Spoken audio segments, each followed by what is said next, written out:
Sometimes it is okay to not be okay. Paham nggak? Yes. Kadang tuh it's okay kalau bersedih, it's okay kalau nangis gitu. Dan bilang kak begini bukan cuma untuk cewek, untuk cowok juga.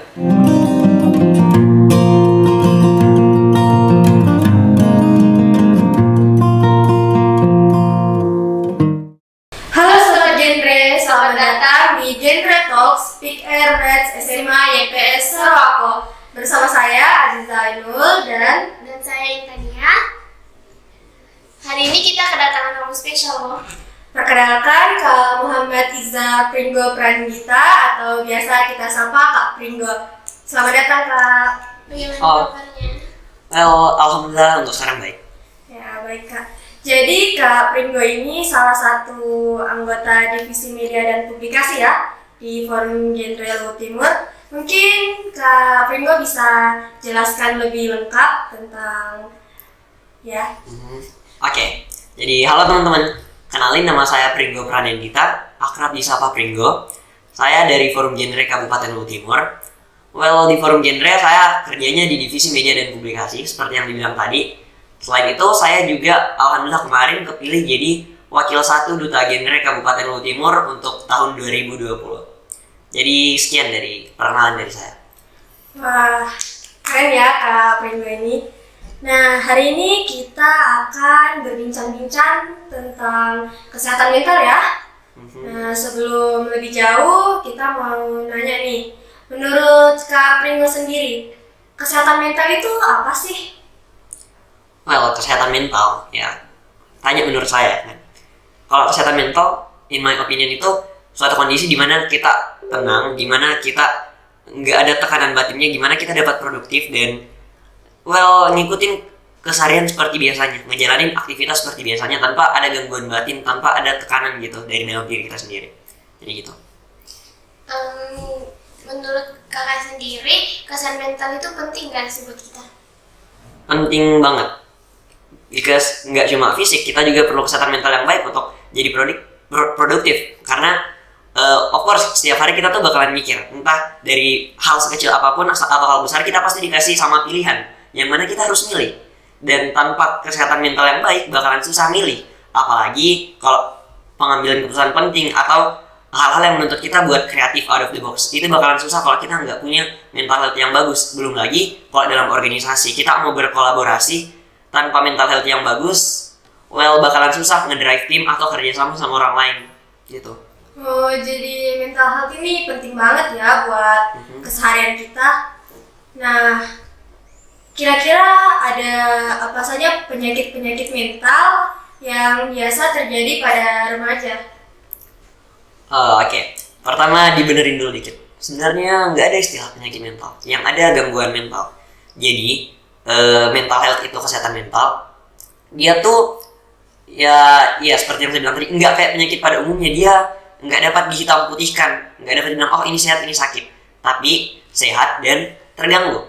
Bisa saja hari ini kita sehat mental, besok tiba-tiba kita kena gangguan mental maybe. Mungkin karena terjadi bencana atau mungkin kita dapat berita yang nggak menyenangkan. Itu bisa saja terjadi. Nah, makanya tadi istilahnya gangguan mental. Dan saya tahu yang mau diperhatikan teman-teman itu gangguan mental yang sering terjadi sama remaja itu pasti yang sering kita dengar juga akhir-akhir ini kayak depresi, anxiety, gangguan kecemasan, OCD, obsessive compulsive disorder, ADHD dan sebagainya kan. Iya, itu juga ada dan kita harus aware sama hal itu. Bukan cuma buat diri kita sendiri, tapi kita juga harus aware sama orang lain. In case nih, teman kita punya depresi, kita juga sebagai teman yang baik kita harus peka. Depresi ke temanku, harus kak bisa bantu, harus kak ada di sisinya. At least kalau nggak bisa kasih jalan keluar, bisa kak jadi pendengar yang baik, gitu. Terus bagaimana kita bisa tahu kalau seseorang tuh punya masalah mental? Oke. Simple question. Jawabannya toh memang harus lebih peka, harus kenali teman baik-baik sifatnya bagaimana. Kalau dia nggak kayak biasanya, ada perubahan terjadi sama dia di hari. Terus kita harus juga paham tentang yang tadi, yang gangguan mental, harus paham ciri-cirinya juga. Jadi kalau ada teman masuk nih ke ciri-ciri yang sudah kita pelajari sebelumnya, kita harus lebih peka. Oh, dia jadi sering menyendiri. Oh, dia kalau malam langsung masuk di kamarnya, kunci di kamarnya, di kamar terus sih seharian, tidak pernah mau keluar. kalau keluar dia entah pakai lengan panjang terus, dia pakai celana panjang, entah she maybe menyembunyikan some scars or something, harus dipeka juga gitu. Oh, jadi kan tadi Kak Pringgo sebut tentang ciri-ciri ya. Adakah ciri-ciri yang bisa kita lihat secara fisik yang bisa langsung kita identifikasi bahwa Intan ini kena ada gangguan mentalnya? Oke, depends. Well, anggaplah depresi ya. Yang paling gampang depresi atau yang kecemasan tadi, anxiety. Well, paling simpel dan paling gampang kita lihat sekarang, cek lengannya. You get what I mean? Itu paling sering sekarang anak-anak kalau you get what I mean. Itu tuh, enggak tuh waktu SMP Kak mikir Kak, ada orang kayak begitu, ada betul. Tapi sekarang baru Kak lihat, ternyata ada betul banyak. Itu yang paling gampang yang dapat kelihatan secara fisik. Kalau anxiety bisa Ki lihat orang-orang yang enggak tenang, mungkin kalau rame lari kemana-mana pikirannya sering Ki tremor, itu bisa jadi juga. Tapi ya kadang ada tanya juga orang yang introvert yang memang bawaannya begitu ya. Makanya harus dipeka dan harus dikenali teman tak baik-baik gitu. Oh iya. Bisa lah kita berbagi pengalaman ya di sini. Saya pribadi punya teman, saya pernah mendapati yang seperti Kak Pringgo sebutkan, yang ada goresan-goresan di tangan. Itu misalnya kita lihat seperti itu, terus pastinya kan kita akan mencegah. Nah kalau dia tidak dan masih melakukan itu terus-menerus, apa yang harus kita lakukan? Oke. Pertama harus sampai ke akar masalahnya dulu. Kan kita suka lihat teman tak pastinya iris-iris tangannya toh. Nah, apa alasannya dia iris-iris tangannya?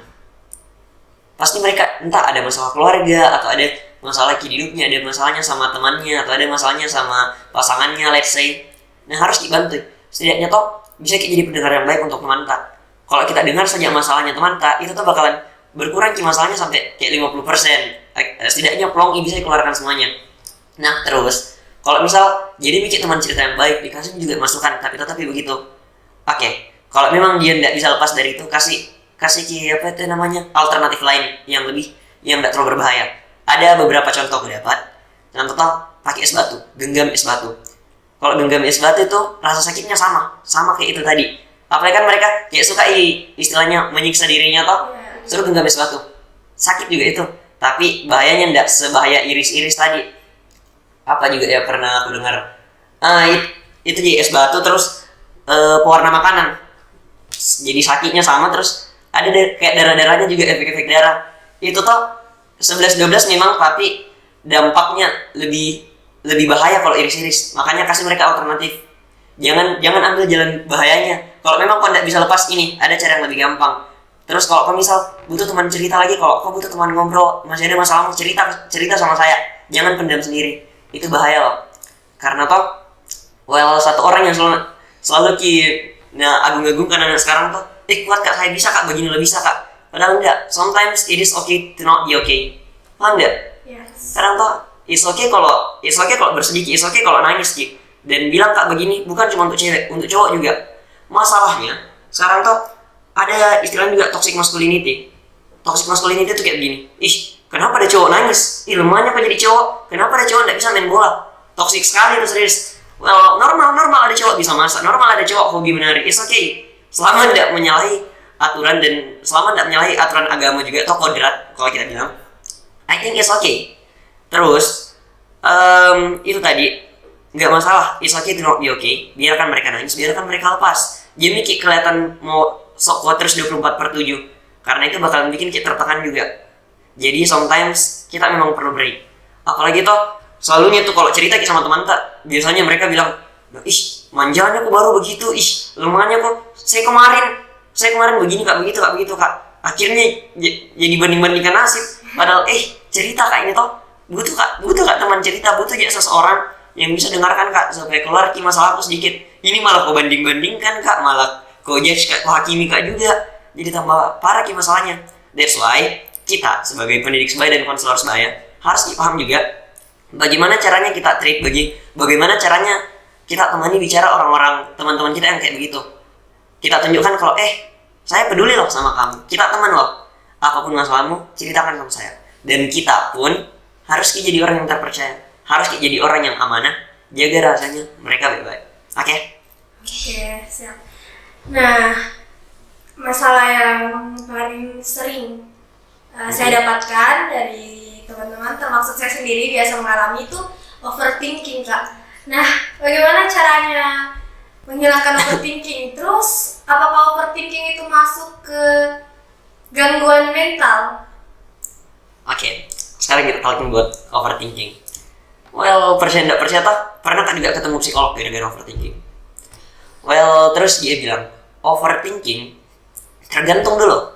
Kalau overthinkingnya tuh, ya kita jadi sering mikir, kita sering menghayal gitu, sering pertanyakan tentang masa depan tak, or something yang akan terjadi. Selama overthinkingnya kalian bagus, selama overthinkingnya kalian nggak mengganggu kehidupan sehari-harinya kalian, kehidupan sosialnya kalian, it's okay. Kalau misal itu terbatas sama kayak dirinya di kalian sendiri tuh, kayak pas di rumah pas sendiri, it's okay. Wajar sekali juga overthinking. Itu tanda bahwa kita prepare gitu untuk kedepannya. Kita apa gitu? Itu tanda bahwa kita tahu bakalan banyak rintangan ke depan dan kita mau antisipasi itu. Well, selama itu tidak mengganggu kehidupan sehari-harinya kalian, selama itu masih positif, it's okay to overthinking. Terus, kalau saya ini ada nilai spiritualnya juga, ada nilai religiusnya. Perbanyak tawakal, perbanyak berserah diri sama Allah. Dapat juga di pelajaran agama kelas berapa itu ya? Kelas 9 kayaknya kalau nggak salah. Iya, kelas 9 yang berserah diri itu. Itu. Terus bagaimana cara terbaik untuk bertingkah laku dan mengendalikan emosi? Bertingkah laku dan mengendalikan emosi. Kecerdasan emosional. Well, pertama-tama tuh kan bilang Kak tadi juga harus kenali teman, harus kenali orang lain. Tapi sebelum kita lakukan itu, paling pertama harus kenali diri sendiri. Harus kita tahu siapa kita, harus kita tahu jati diri tak juga. Kita itu gimana, Intan itu gimana loh, Cica itu gimana loh orangnya. Cica itu orangnya gini, dia nggak bisa diginiin, dia sukanya gini. Dan perlu kita juga perhatikan setiap saat. Harus kita juga perhatikan orang lain. Nggak bisa kita egois, nggak bisa kita selfish cuma lihat diri kita sendiri. Harus kita selalu bisa itu kontrol emosi. Dengan cara itu tadi, kenali dirinya sendiri dan jangan juga terlalu menyiksa diri. Harus kita tahu batasannya kita, biar kita tidak gampang lepas gitu ya. Dan seperti yang bilang tadi, kan bilang Kak, harus peka sama teman tak, harus kalau teman tak mau cerita jadi pendengar yang baik. Begitupun dengan kalian, begitupun dengan kita. Saya juga termasuk. Kalau kita punya masalah, kalau kita punya something yang memang harus dilepaskan, jangan dipendam. Cerita juga, kita juga butuh teman cerita loh. Kita juga manusia biasa loh. Makanya, untuk kesehatan mentalnya kita juga perlu teman cerita. Entah sama ortu mungkin atau teman yang kita percaya gitu.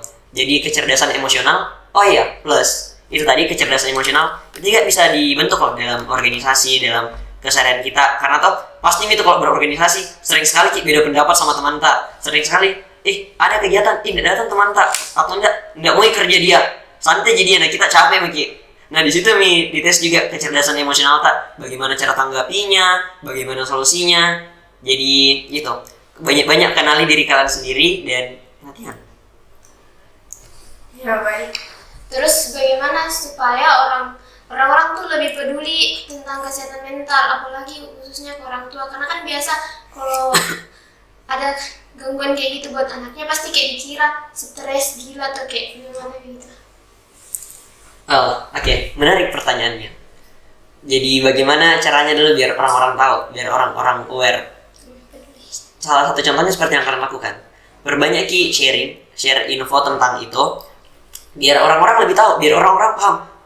Kesehatan mental itu penting ternyata. Gangguan mental itu beneran ada, dan orang-orang yang kena gangguan mental itu bukan orang gila. Itu paling sering stereotipnya, orang yang kena gangguan mental sama dengan orang gila. Bahkan pertama pas Kak tanya waktu aku mau ke psikolog, bilang kenapa kok gila, kok gak ada masalahmu. Padahal sebenarnya enggak. Ada beberapa hal yang memang kurasa enggak bisa kita pahami orang tua sekarang. Orang tua pasti enggak paham kenapa kita selalu mau stay di kamar dari pagi sampai malam. Orang tua enggak paham tentang teman-teman dan segala sesuatu yang kita punya yang berhubungan online. Orang tua enggak paham tentang teman online. Orang tua enggak paham tentang insecurity kita. Mereka enggak bakalan paham itu. That's why harus kita juga tunjukkan sama mereka. Harus kita kasih tahu mereka dengan baik. Karena bagaimanapun mereka pasti mau yang terbaik untuk kita Jadi itu untuk aware-nya harus kita rajin-rajin sharing. Contohnya kayak begini. Sedangkan untuk orang tua sendiri, itu harus bisa tanya mereka pelan-pelan. karena kita hidup di zaman yang berbeda dan tantangannya pasti berbeda.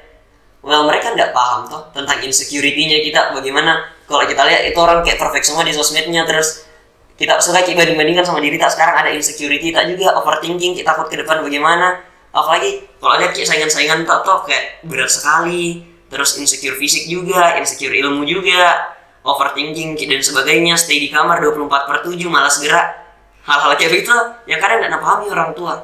Jadi itu juga tantangan tak sebagai kaum muda. Terus kalau misalnya orang tuanya tuh sibuk kerja, jadi bagaimana itu anaknya? Oke, orang tuanya sibuk kerja. Well, ini tantangan juga pasti untuk kita. Nah, aku tahu kalau orang-orang yang kurang dapat perhatian dan kasih sayang di rumah, pasti mereka cari tempat lain toh. Mau nggak mau kita semua butuh kasih sayang, butuh perhatian. Dan itu kadang anak-anak tuh pacar-pacaran, you know. Dan makanya tuh kadang nggak bisa Kak langsung salahkan nih. Kupikir tuh iya salah memang menurut agama salah, tapi harus dilihat, nggak bisa kita langsung hakimi, harus dilihat alasannya juga. Let's say tuh, aneh tau mungkin sering ditinggalin sama orang tuanya atau broken home, jadi di rumah nggak ada orang perhatikan, nggak dapat dikasih sayang, makanya mereka cari di tempat lain. Ya karena mereka butuh, at least mereka butuh orang yang tanya bagaimana nih hari ini, atau enggak tanya adakah lagi masalahnya, coba cerita sini. Semua orang butuh itu, yakin Kak, itu penting untuk kesehatan mentalnya. Nah itu harusnya peran orang tua juga untuk itu, untuk jadi teman dekatnya anaknya, untuk jadi sahabatnya anaknya, itu tugasnya orang tua. Makanya sebenarnya agak kontroversial nih, dan sering Kak bilang juga sama temanku. Tapi in my opinion, kalau anak minta ke psikolog sama ortunya, menurutku ortunya sudah gagal jadi ortu. Karena menurutku ortu itu tempat berpulangnya anak, tempatnya anak bercerita, tempatnya anak berkeluh kesah, tempat psikolognya anak-anak, ortunya anak-anak, sahabatnya anak-anak. Dan kalau anak-anak sudah mulai cari pelarian, cari orang lain, harusnya gagal gitu. But kembali lagi, opini kok gini, jadi entahlah kalau ada yang tidak setuju dan sebagainya gitu. Oke, baik. Jadi ya kita sudah bincang-bincang ya tentang masalah kesehatan mental dan pertanyaan-pertanyaan yang biasanya kita pikirkan, kita amati di sehari-hari. Nah, selanjutnya kita mau baca pertanyaan-pertanyaan terpilih yang sudah masuk ke question box yang sudah kita share di IG story sebelumnya. Pertanyaan pertama, ini anonim ya Kak, untuk memastikan informasi sendernya, pengirimnya tetap terjaga. Nah, pertanyaannya, kenapa ya saya sering menangis tanpa sebab, suka merasa capek, suka super sibuk, padahal saya ini tidak melakukan apa-apa. Well, pernah Kak baca kasus kayak begitu sebelumnya? Itu capek capek mental, capek batin nih, perlu break, banyak pikiran biasanya orang kayak begitu, dan mereka memang butuh istirahat, mereka malas gerak gitu, mereka kayak capek terus ngerasa walaupun dia ada kerja capek dan kayak sibuk sekali, capek gitu, dia butuh bantuan, dia butuh teman cerita. Well, kan yang tahu identitasnya cuma kalian, jadi bagusnya kalau kalian yang reach out ke dia, coba tanya dia, well kamu ada masalah apa? Ayo coba sharing sini. Well, siapa tahu saja dia punya masalah, dan setelah cerita dia jadi plong nih, jadi kayak berkurang 50% masalahnya. Atau lebih bagus lagi kalau kalian bisa bantu juga, kalian ada masukan untuk dia. Ada sih menurut saya. Selanjutnya, bagaimana cara menghilangkan kebiasaan membandingkan diri dengan orang lain sampai merasa insecure, tidak percaya diri? Oke. Kalau banding-bandingkan diri sama orang lain pasti karena sosmed juga apa? Well, mau Kak bilang kurangi penggunaan sosmed, pasti tidak setuju. Saya pun tidak setuju. Well, menurut Kak itu sempat Kak singgung tadi, harus kenali diri sendiri dan harus percaya dan ketahui kalau setiap orang itu ada kelebihannya masing-masing. Setiap orang itu pasti ada bakatnya yang kasih buat dia beda dari orang lain. Well, mungkin kayak bahas yang sering nih kalian dengar sebelum-sebelumnya, kalau semua orang punya kelebihan. Dan pasti ada orang biasa, tapi saya tidak ada kelebihan kok, saya tidak ada hal yang benar-benar jago Kak di situ. Saya tidak secantik dia Kak, saya tidak sepintar dia Kak, dan sebagainya. Well, mau aja bilang kalau bahkan kupu-kupu yang secantik itu pun tidak bisa lihat sayapnya sendiri. Kupu-kupu pun tidak bisa lihat sayapnya, tapi orang lain bisa. Jadi sometimes hal-hal yang menurut kalian B aja, hal-hal yang tidak kalian lihat tapi sebenarnya ngelihat ke orang lain. Let's say kayak Intani bilang, Intani insecure kak saya kak, kenapa kak kayak begini, tapi bilang kak saya enggak loh, Intani cantik loh. Contoh. Well gitu. Jadi toh kembali lagi kenali dirinya kalian sendiri dan ketahui kalau semua orang ada bakatnya masing-masing. Well mungkin cuma belum waktu kita, but someday pasti kita dapat, pasti kita temukan, dan pasti bisa juga lebih pede lagi dan lebih lagi dari orang yang sebelumnya kita kasih insecure gitu ya. Trust me, gitu. Terus bagaimana cara menghilangkan rasa cemas berlebih? Rasa cemas berlebih depends dulu, cemas berlebih dalam hal apa.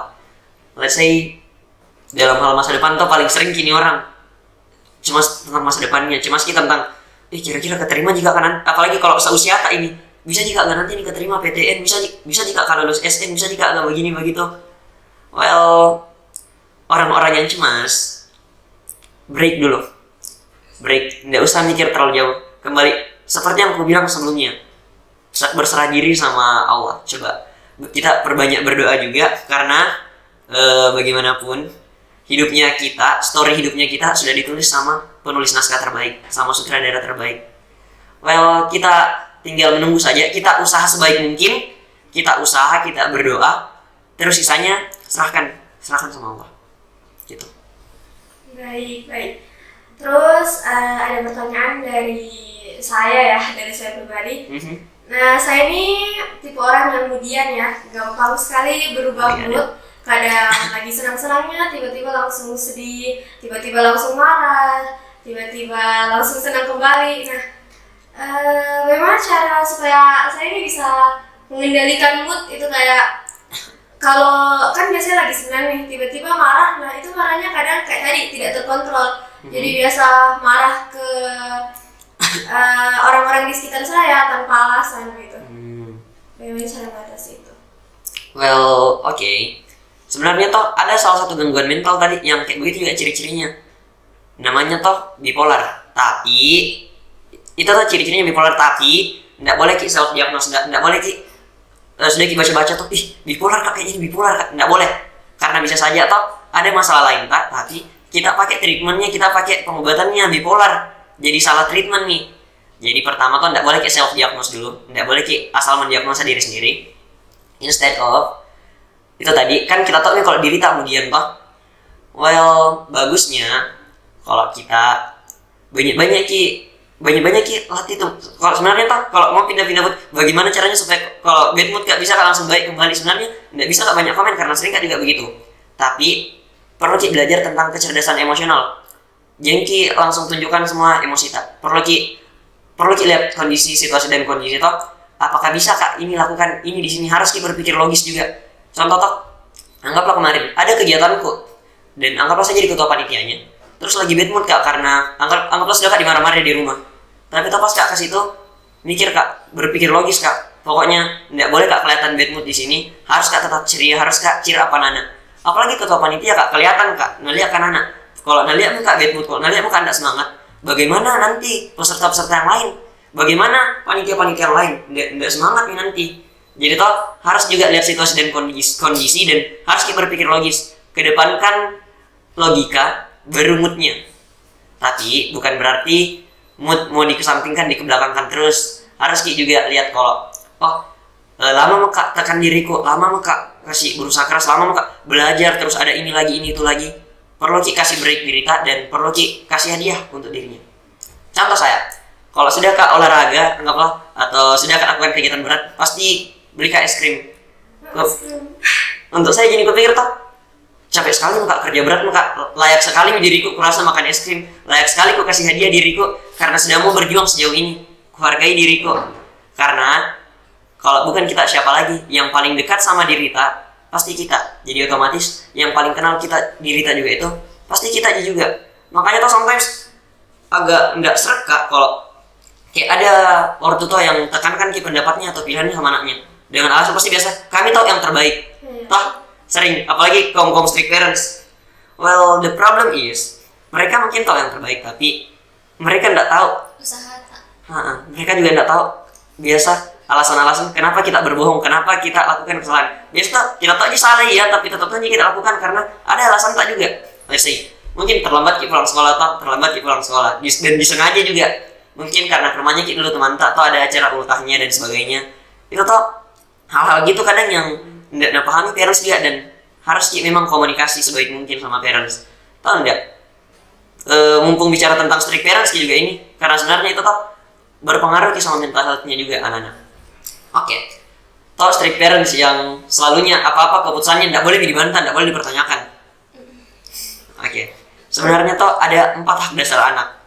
Hak hidup, tumbuh kembang, perlindungan, dan terakhir partisipasi. Hak partisipasi maksudnya anak itu berhak untuk berpartisipasi dalam keluarga, dalam pengambilan keputusan dan sebagainya. Contoh, nanti malam mau makan apa? Minggu depan kita mau liburan keluarga kemana? Nah, contoh kayak gitu. Jadi tuh anak-anak berhak juga untuk berpartisipasi, untuk mengambil keputusan. Mau lanjut di mana, mau sekolah di mana, mau ambil jurusan apa, berhak juga anak-anak. Bukan cuma orang tuanya yang tentukan dengan alasan kami tahu yang terbaik untuk kamu. Enggak loh, yang paling kenal diriku saya loh. Kita memang selalu perhatikan kak dari kecil, tapi kembali lagi yang paling kenal kak saya yang paling tahu apa aku suka dan apa yang tidak aku suka. Well, untuk pengalaman pasti harus juga melihat dari ortuta, tapi ada beberapa hal pasti yang cuma kita yang tahu. Oke, that's why komunikasi penting juga. That's it. Kalau masalah orang tua banding-bandingkan anak gitu. Enggak selesai-selesai kayak kulturnya banget nih orang-orang Indo. Enggak kok anak tetangga aku begini. Bukan hanya ke anak tetangga ya, kadang bisa saudara. Iya, lihat tuh kakakmu bisa begini. Kembali yang aku bilang tadi. Kalau punya semua kelebihan tak masing-masing, dan sebenarnya nggak bagus sekali loh kalimat begitu tadi, pola pikir kayak begitu. Seperti yang aku bilang tadi toh, ada semua kelebihan tak, dan pasti ada semua waktunya. Nggak bisa buru-buru. Hidup itu tuh bukan perlombaan yang harus yang paling cepat enggak. Well, karena skenario tak sudah ditulis sama penulis skenario terbaik toh, jadi percaya saja dan tunggu saja waktunya. Pasti ada juga waktunya untuk kita. Pasti toh bakalan ada lebih tak juga daripada itu anak tetangga, daripada itu orang yang baru-baru dibandingkan kita adik. Gitu ya. Jadi ya kalau begitu harus tuh ya mami, iya mak, iya pak, iya. Ya nanti anak tak. Tunggu tanggal main. Itu sih. Oke, baik. Selanjutnya pertanyaan penutup ya dari kita berdua. Jadi cara-cara supaya kita bisa tetap menjaga kesehatan mental kita, bisa menjaga kondisi mental kita tetap normal ya selama masa pandemi ini, apalagi kan kondisinya kita di rumah tidak bisa refreshing kemana-mana. Sedikit hiburan. Iya gitu. Well, oke. Pertama toh itu jangan sering-sering membandingkan dirinya sama orang lain. Jangan. Terus kedua bisa juga banyak sosialisasi early sama keluarga lah. Well, dampak positif juga dari pandemi ini pasti di rumah semua kita, dan akhirnya ada family time tak, bisa akhirnya ngumpul sama keluarga tak yang sebelumnya suka terpisah-pisah pergi kerja lah, terus kita pergi sekolah. Kita bisa manfaatkan sebaik mungkin, wasting times dengan family, entah nonton film baru di Netflix or something, atau apalah, makan di meja makan lah, makan malam bareng sambil cerita-cerita gitu. Cerita-cerita ya sesimpel, well, kalau covid selesai kita mau liburan kemana, terus sesimpel mak nanti mau kak dikasih kuliah di mana misalnya. Terus bisa juga yang aku bilang sebelumnya, banyak cerita juga sama teman-teman kita. Kalau misal ada masalah, kalau misal kita ada sesuatu, ada yang mau cerita, cari well, semua orang butuh semua pasti teman dekat, karena itu juga jadi salah satu support sistemnya kita. Makanya toh banyak juga cerita, tapi jangan sampai oversharing. Ingat, ada beberapa hal yang memang private yang cuma kalian boleh tahu. Jadi itu pertama, banyak sosialisasi, family time. Terus jangan suka bandingkan diri sama orang lain. Terus yang ketiga itu tadi, kalau ada masalahnya bagi, jangan pendam sendiri gitu. Terus keempat, well, orang biasa sehat mentalnya, orang biasa depresi itu kalau suntuk sekali, mendadak sekali juga bikin toh, dan yang ada cuma beban tuntutan dari mana-mana. Well, coba hal baru. entah belajar main gitar maybe, atau di rumah belajar bahasa baru, atau apapun itu, coba hal baru. Main game juga tidak masalah sih, asal jangan over. Terus kelima juga sebisa mungkin exercise, olahraga. Well, kedengarannya simple, tapi setelah aku coba juga ternyata ngaruh Ki memang. Dengan olahraga kayak selain lebih sehat Kak, kayak ningkat juga moodku gitu. Well, itu sih beberapa yang work untuk saya. Kalau kalian bisa explore Ki sendiri lagi, karena kembali lagi cuma kalian yang paling tahu tentang dirinya kalian. Nggak bisa Kak jadi apa-apa, karena nggak tahu Kak apa-apa tentang Cica, dan nggak tahu Kak apa-apa tentang Intani. Jadi nggak bisa Kak senaknya jadi, nggak bisa Kak kasih masukan, kasih saran. Karena bahkan nggak aku kenal nih Cica dan Intani sebelum hari ini. Nggak aku tahu bagaimana perjuangannya Cica Intani sampai bisa sampai di titik ini. Nggak aku tahu seberapa banyak nih air mata yang dikeluarkan, seberapa banyak nih, berapa jam nih begadangnya, berapa jam nih waktu yang habiskan untuk belajar, untuk latihan sampai bisa sampai ke titik ini. Nggak aku tahu. Makanya nggak boleh Kak seenaknya kasih masukan juga. Karena kembali lagi, yang paling kenal sama dirinya kalian itu dirinya kalian sendiri. Jadi itu banyak-banyak explore. Selagi masih muda, ayo kita explore.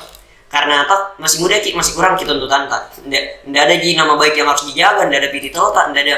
Kalau cowok nggak ada anak istri yang perlu jaga, perlu nafkahi. Jadi selama itu baik, ayo explore selagi masih muda. Gitu. Oke, baik. Kan tadi dibilang lebih banyak quality time sama keluarga. Terus kalau kumpul begitu, tapi keluarganya sibuk sendiri sama handphonenya.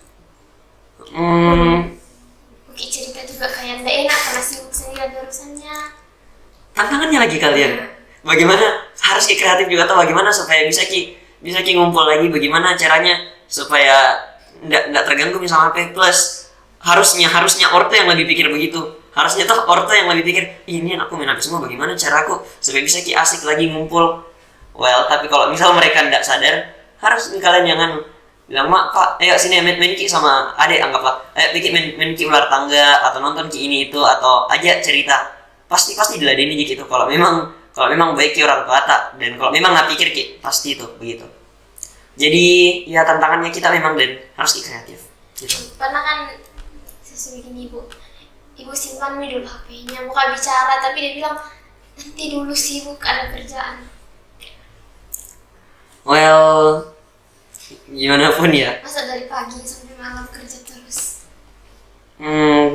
Kembali itu sebenarnya dari komunikasinya lagi anak sama orang tua. Gini, lupa Kak jelaskan tadi tentang strict parents. Kadang kita bilang orang tua tak strict karena dia begini, karena dia begitu. Tapi kadang ya bukan dia yang strict, tapi karena ada ekspektasi ada harapan sama orang tuanya, tapi kita tidak komunikasikan. Jadi kan mereka tidak penuhi itu.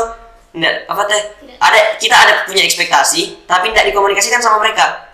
Terus ya mereka tidak lakukan itu ekspektasi jadi kita yang bilang ortuku strict, ortuku begini, ortuku begitu, padahal kita loh yang tidak bilang sama mereka. Terkadang kayak begitu ya. Jadi intinya selalu itu komunikasi, harus komunikasi sama ortu karena ya pasti dia peduli sama anaknya juga. Jadi harus komunikasikan. Karena kita bilang, mak mau kak cerita loh mak, dari pagi mak tunggu ki mak, lebih penting kita petak daripada saya. Asik, saya pun tidak berani bilang begitu. Tapi yang paling penting itu sebenarnya intinya komunikasi dalam keluarga penting sekali gitu. Jangan sampai kita ada ekspektasi tertentu, kita berharap ortu tak begini, tapi karena tidak kita komunikasikan ya mereka pun tidak tahu. Dan cara penyampaiannya pun harus juga baik-baik, harus sopan, karena ya mengingat kembali kita sebagai anak dan tidak mau dicap durhaka.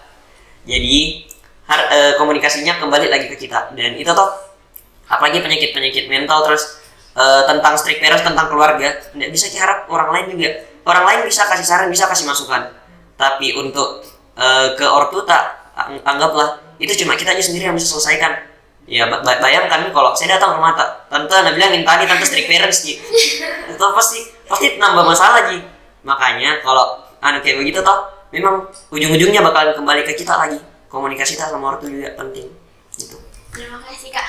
Mungkin Kak Pringgo punya pesan untuk teman-teman yang di sini ataupun yang di rumah yang sedang menonton tentang kesehatan mental. Oke, tentang mental health ya.